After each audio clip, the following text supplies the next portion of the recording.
Bah, qu'est-ce que t'as enchaîné comme ça? Non, je me disais juste, la foi ça sert à rien en fait. Ah oui. Bah non, que Dieu il existe ou qu'il n'existe pas, de toute façon, la vie elle marche, on se sort bien sans lui. Ah oui. Oui. Et t'es bien comme ça. Ah bah oui, hein. Mais comment tu peux dire que la foi ça sert à rien si tu sais pas ce que c'est que la foi? Bonne remarque. C'est un peu comme le gamin qui dit j'aime pas manger des épinards et qui n'en a jamais mangé. Oui, mais si t'en as mangé, que c'était pas terrible. Hein. Oui, et t'en as déjà goûté à la foi, toi? Je sais pas. En tout cas, on va essayer de mettre de la béchamel pour que vous puissiez apprécier davantage la foi. Très bien. Alors, Cette année, 2022, frères et sœurs, c'est une nouvelle année. Nous entendons dans la liturgie de ce dimanche du baptême de Jésus, le prophète Isaïe qui parle au nom de Dieu et qui dit, donc Dieu nous dit, « Voici, je viens. Voici, je viens. » Mais la question c'est, Dieu vient dans notre vie, mais est-ce qu'on va l'accueillir? Est-ce qu'on va se laisser toucher par lui? Et on a un peu envie de dire comment faire, à quel moment, qui que quoi donc ou quoi. il y a une chose qui est sûre en tout cas, dont on peut être tous certains, c'est que la promesse de Jésus, elle se réalise. Et quand Jésus dit « je viens dans le monde, je viens dans ta vie », c'est pas des mots en l'air. Et donc... c'est des mots en bas. Voilà. Et la vraie question qu'on doit se poser, mais si je ne vois pas Jésus venir dans le monde et Jésus venir dans ma vie, c'est peut-être parce que je ne sais pas bien regarder et bien écouter ce qui se passe autour de moi et même en moi. Les chrétiens, mais je pense aussi qu'avec nos frères juifs et avec nos frères musulmans, on a ça en commun. On pense que Dieu parle, que Dieu agit, que Dieu est là. Dans notre Bible, le dernier livre, c'est le livre de l'Apocalypse, qui veut dire révélation, dévoilement, qui dévoile les vérités cachées. Jésus parle, il parle à chacun de nous, et il dit « Voici que je me tiens à la porte et je frappe. Celui qui ouvre, j'entrerai chez lui pour manger avec lui, lui près de moi et moi près de lui. » Il y a donc une promesse de Jésus de passer dans notre vie. Prophète Isaïe, « Voici, je viens au milieu de mon peuple. » Livre de l'Apocalypse, « Je viens, je frappe à la porte de ton cœur, mais est-ce que tu es prêt à m'accueillir » En 2022, est-ce que tu veux rencontrer Dieu? Que tu sois un catho depuis toujours à fond, ou que tu sois quelqu'un qui est lointain, qui hésite, qui n'est pas sûr que Dieu existe, est-ce que tu es prêt, tu aimerais accueillir Dieu dans ta vie? Voilà, cette certitude qu'il frappe à la porte. Et donc, parfois, on est tellement pris dans notre vie, où on roule à 100 à l'heure, qu'on n'entend pas Jésus qui frappe à notre porte. Et comment Jésus frappe à notre porte? Il frappe à notre porte souvent à travers les autres. C'est à travers une rencontre que j'ai pu faire, à travers un événement de la vie que j'ai vécu plus ou moins bien, à travers une parole qui a su me toucher. Jésus frappe. Mais quelquefois, cette parole, je ne l'ai pas vraiment entendue, ce geste qui a été fait envers moi, je ne l'ai pas bien reçu. Et donc c'est la manière dont on accueille les choses qu'on peut discerner que c'est bien Jésus qui vient frapper à la porte de mon cœur. Et si je ne prends pas ce temps-là, pour en finir, je ne lui ouvre pas, quoi. Et je passe à côté. Parce que lui, il ne forcera pas la porte. Le Seigneur, c'est quelqu'un de respectueux. Et donc, si on ne veut pas l'accueillir, il ne viendra pas. Donc finalement, la logique du gars qui bougonne à la fois, ça ne sert à rien, mais Dieu va le laisser. De temps en temps, il frappera à la porte de son cœur, mais si le gars il dit « il n'y a pas besoin de la foi, j'ai pas besoin de la foi », il n'aura pas la foi. Tandis que s'il y a quelqu'un qui dit « mais peut-être que la foi, ça existe, peut-être que Dieu existe, j'ai besoin de lui », et bien là, on peut le rencontrer. Et celui qui a soif de Dieu, il s'en nourrit. Voilà, et je me dis aussi que... Et pourquoi pas faire l'expérience? Je dis, après tout... on fait des expériences de toutes sortes dans notre vie, et pourquoi pas celle de la foi? Quelquefois, on est complètement fermé à cette expérience, alors qu'on n'y a même pas goûté, quoi. Et c'est un peu dommage, parce que peut-être qu'on passe à côté de quelque chose d'essentiel pour notre vie. Et donc, et pourquoi pas tenter l'expérience? 3 petits passages de l'Évangile pour que nous puissions voir comment Jésus s'y prend. Premier passage de l'Évangile, c'est la Samaritaine. Jean, chapitre 4, 5, 6, j'ai oublié, pardon. Jean. Et ce qui se passe, c'est qu'il y a une femme qui va puiser de l'eau et Jésus est au puits. Et là, c'est une rencontre dans le quotidien. C'est pas extraordinaire, mais c'est très fort. La femme, elle vient pour avoir de l'eau, pour boire. Et Jésus lui dit, mais en fait, ton âme a soif. Ton cœur a soif de plus que ce que tu vis maintenant. Il y a l'eau, puis il y a aussi ces 5 maris, c'est-à-dire au niveau du cœur, on a envie d'être amoureux, d'être heureux, ça. Mais Jésus dit, il y a encore une étape au-dessus du corps et du cœur, c'est l'âme.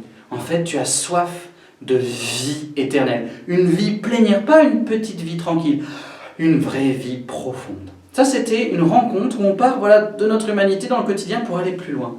Mais toi, tu voulais aussi nous parler d'un autre type de rencontre. Il y a la tempête apaisée, hein.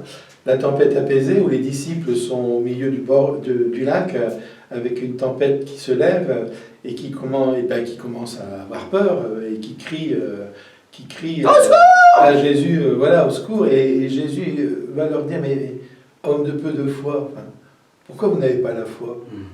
Pourquoi vous croyez que moi qui suis avec vous, je vais vous laisser couler d'une certaine manière ? Et je me dis, dans nos vies, nous aussi, on traverse des tempêtes. Hein. Et surtout en ce moment, il y a beaucoup de familles qui sont touchées par ces tempêtes. Avoir la foi, c'est croire que Jésus peut m'aider à traverser la tempête, à apaiser les vents qui pourraient mettre la barque de ma vie en péril. Et voilà, Jésus nous dit, mais pourquoi tu n'as pas la foi ? Si tu as la foi, je peux t'aider. Je peux apaiser les tempêtes qui sont en toi. Je peux rendre la mer navigable, la mer de ta vie navigable. Donc vous avez là 2 exemples. Le premier exemple, c'est la Samaritaine, qui est en fait pas une païenne, mais on pourrait dire une malcroyante ou une peu croyante. Et Jésus lui dit, il y a plus que ce que tu penses dans ta propre vie. Ouvre ton cœur à Dieu. Et puis il y a on dirait les super apôtres, les super cathos, qui ont des problèmes et qui oublient Dieu dans le problème et qui cherchent que des solutions humaines et qui oublient que Dieu est avec eux et qui peut apaiser leur cœur et les aider à traverser. Donc qu'on soit croyant ou pas, beaucoup ou pas du tout, Dieu nous dit, je viens cette année chez toi. Oui, mais il y a une condition pour venir, pour que lui puisse venir chez nous. C'est quoi cette condition ? Là, c'est dans un autre passage de l'Évangile où Jésus rencontre un lépreux et le lépreux qui dit à Jésus, si tu le veux, tu peux me guérir. Si tu le veux, tu peux me guérir. Et Jésus va lui répondre, je le veux, sois guéri. Et le lépreux va être guéri. Mais la question, elle est intéressante, elle vient du lépreux. Le lépreux dit sa foi à Jésus. Si tu le veux, tu peux me guérir. Et Jésus, pour en finir, répond à cette foi en disant, oui, je le veux, sois guéri. Parce que tu crois que je peux le faire, je vais le faire. Et je me dis que dans beaucoup d'événements dans notre vie, si nous croyons profondément que Jésus peut nous sortir des ornières dans lesquelles parfois nous tombons, il peut le faire. Mais il ne peut répondre qu'à la foi que j'ai dans mon cœur. Parce qu'il ne veut pas forcer nos cœurs. Il est très respectueux de chaque personne. Et il dit, si tu ne veux pas que j'agisse dans ta vie, je ne vais pas agir. Mais si tu me laisses agir dans ta vie, alors je peux y faire des merveilles. De temps en temps, il frappe à la porte de notre cœur. Parfois, c'est au cours d'une grande épreuve. Et là, on se dit, tiens, la vie, elle est quand même, compliquée, dure. Et on se tourne vers Dieu, on est ouvert, et là, il peut venir. Mais d'autres fois aussi, c'est dans la simplicité du quotidien, une intuition, une parole, une lumière, un signe, une prière, un sacrement, une messe. On se dit, en fait, c'est là qu'est la vérité. C'est là que je suis nourri. Alors, mais il faut qu'il y ait la démarche en nous, de cette ouverture du cœur. Est-ce que je suis disponible au passage de Dieu ? Est-ce que je suis attentif au passage de Dieu dans ma vie ? Moi, j'aurais envie de vous dire, qu'on soit croyant ou mal croyant, je dis, on a toujours à avancer dans la foi, ne jamais se croire arrivé. Et je me dis que l'expérience de la foi, c'est une expérience extraordinaire pour en finir. Parce qu'elle se fait à travers une rencontre. Jésus qui veut nous rencontrer. Mais une rencontre, il faut que les deux veuillent la rencontre pour qu'elle se passe bien. Et donc si moi je lui tourne le dos, Jésus va passer à côté. Mais si au contraire je lui ouvre mon cœur, alors là il y a une relation qui devient possible, un dialogue qui devient possible, et moi j'irais même plus loin, une histoire d'amour qui devient possible. Et là, je veux dire, il y a une vraie joie que procure la foi qui jaillit de notre cœur. Mais alors, Père Pascal, ça veut dire que la foi, il faut y croire. Ça peut aider, oui. Ça peut aider. En tout cas, nous, c'est ce que... Enfin, en tout cas, je crois que c'est ce qu'on vous souhaite tout au long de cette année, c'est de dire, allez, et si je faisais un pas de plus dans la foi pour ceux qui l'ont déjà, hein, dans la confiance. Foi et confiance, c'est très proche. Hein. Et puis, pour ceux qui sont à la frontière, qui croient et qui ne croient pas, laissez Jésus venir vous rencontrer. Ouvrez vos évangiles. Allez découvrir qui c'est ce bonhomme, qu'est-ce qu'il a fait, qu'est-ce qu'il a dit. Et laissez-vous toucher par ses paroles. Et vous allez voir la joie et la lumière que ça peut procurer pour votre vie. C'est ce qu'on vous souhaite en tout cas pour cette année. Messieurs, mesdames, 3 petites questions pour vous aider à réfléchir plus avant. La première, c'est passé. Deuxième, présent. Troisième, futur. Le passé. Est-ce que Dieu n'est pas déjà passé dans vos vies? Et donc, on réfléchit, on dit, est-ce que Dieu est passé dans ma vie et comment? Deuxième question, le présent. Est-ce que vous attendez Jésus? Et comment vous l'attendez? Et troisième question, c'était quoi que tu avais dit tout à l'heure qui était super? Qu'est-ce que vous attendez de la foi? Voilà. Qu'est-ce que vous attendez de la foi dans l'avenir? Qu'est-ce que vous attendez de Dieu? Est-ce que vous attendez quelque chose de Dieu? Voilà, en disant que la première question, c'est relire un peu sa vie. Hein. C'est-à-dire se dire, peut-être qu'à travers telle personne, telle parole, etc., tiens, ça m'a touché, ça m'a remis debout, ça m'a reboosté. Et si c'était Jésus qui passait à travers cette personne. Et dans l'aujourd'hui, je crois que de se dire, oui, qu'est-ce que j'attends de la foi? C'est-à-dire,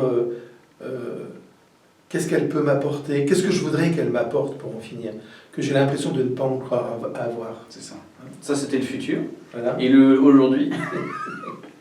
Tu vas nous le dire. Le aujourd'hui, c'est... Oui, est-ce que vous attendez? Voilà. Et Jésus, Dieu, et comment vous l'attendez? Est-ce que c'est un désir? Ou est-ce que vous voulez vivre votre vie en cercle fermé, tranquille? Voilà une bonne réflexion, n'est-ce pas? Oh là là, une bonne année! Ça démarre bien. À bientôt. On vous retrouve. Au revoir.